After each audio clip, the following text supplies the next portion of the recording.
Gardais part en Turquie, je ne peux plus revenir chez mon oncle. Donc, quand je quitte chez Mas Gardais, je monte dans le train, je ne sais pas où je vais aller. Donc, je me retrouve à dormir à Châtelet. Pour ceux qui sont en France, qui connaissent Châtelet. Donc, je monte dans le RER qui va à Saint-Gy. Donc, je dors dans le train pendant 1 heure. Ça fait 1 heure, 1 heure et tout. Donc, j'ai fait 2 semaines en train de dormir comme ça dans le train.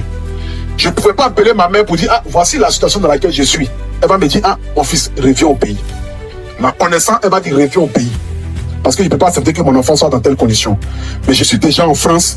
J'ai laissé une petite fille à Abidjan. Il faut que je me parte pour pouvoir m'en sortir. Donc c'est comme ça que 2 semaines après, en train de dormir dans les rues de Paris, je rencontre un tonton. 2 semaines après, que je sois quitté à Toulouse. Puisque Mas Gardel est parti en Turquie. En Turquie, tu n'avais pas de papier pour le suivre. Et tu ne pouvais plus retourner chez le tonton. Je ne pouvais plus retourner chez le tonton. Et donc tu te retrouves dans les rues de Paris. Chez Mas Gardel m'a dit, ah, que lui m'a déjà trouvé un boulot et tout ça, donc je ne peux pas. Donc quand je reviens de Toulouse, je ne sais pas où je vais aller. Donc je me retrouve à Châtelet. Et ça, on est dans les... Depuis 2019 à là. Donc je me retrouve à Châtelet. Et en ce moment même, j'avais déjà fait ma première vidéo où Arafat était décédé. Quand Arafat est décédé, j'ai fait ma première vidéo. C'est après ma première vidéo, 1 mois après que Mas Gardel est parti en Turquie. Donc ma première vidéo qui a fait le buzz. Tu disais quoi dans la vidéo? Donc la première vidéo, c'était le pasteur qui avait dit qu'il allait ressusciter Arafat. En ce moment, nous, on était chinois, donc je sais pas, j'ai dit tout et n'importe quoi. Mais ça a fait le buzz. Ça a été vu par des millions de personnes. Donc c'est là que mon ami Belém qui m'appelle, ah mais il faut créer une page Facebook, tout ça, la page vidéo là. Ça vient des points, puisqu'en ce moment je n'avais pas de page Facebook. J'avais un compte Facebook personnel. Donc je crée une page, je mets la vidéo elle fait le buzz et tout ça. Donc après je reste sur Mas Gardel pendant 1 mois.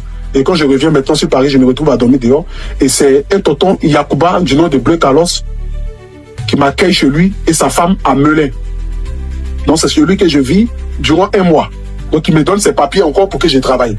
Donc mon premier salaire, lorsque je perçois, qui était 1400 €, je lui dis automatiquement que garde les 1400 €, prends-moi une maison. Parce que je veux avoir mon indépendance pour être libre de pouvoir chercher mes papiers et tout ça. Donc c'est là qu'il me prend mon premier studio.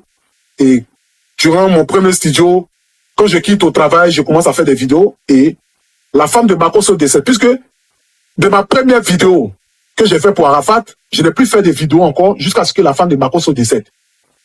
Donc quand la femme de Makosso décède, c'est là que moi je réapparais sur les réseaux sociaux. Et je fais un post, je commence à faire des vidéos pour soutenir Makosso en quelque sorte, qui m'envoie ce qu'on appelle les papos dans notre jargon par rapport au décès de sa femme, les certificats de décès, tout ça. Donc je commence à faire des vidéos.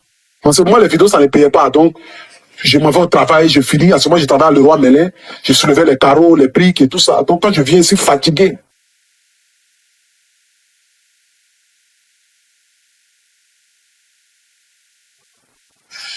bon, sincèrement dit, moi, j'ai pas eu d'inspiration venant de quelqu'un.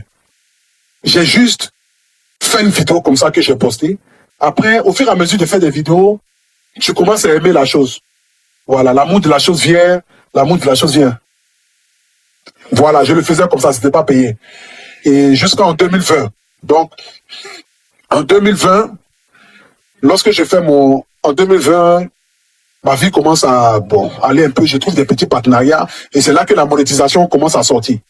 Et en ce moment, on était dans un groupe en quelque sorte, où il y avait d'autres influenceurs et tout ça, et puis il y avait même Yves Dero à l'époque. Et parmi nous, les influenceurs, c'était Yves Dero seul qui avait la monétisation. Mais elle nous a jamais montré la monétisation. On est au moins peut-être 6 dans le groupe, mais c'est elle seule qui a la monétisation, mais elle nous a jamais montré. Bon, à chaque fois, il nous posait la question, mais pour tout mettre tes vidéos différentes, mais est-ce que tu gagnes de l'argent? Et non, il ne gagne pas de l'argent. Elle dit, mais moi, je gagne de l'argent, machin et tout. Oui, mais tu gagnes de l'argent même, tu nous dis pas. Bon, comment ça marche? Moi aussi, comme j'aime chercher, donc j'ai commencé à chercher sur Internet, et j'ai vu la monétisation. Donc j'ai essayé de taper, et après, j'ai commencé à faire mes vidéos, et je crois qu'on était en décembre 2020. Donc à chaque fois quand je finissais un direct,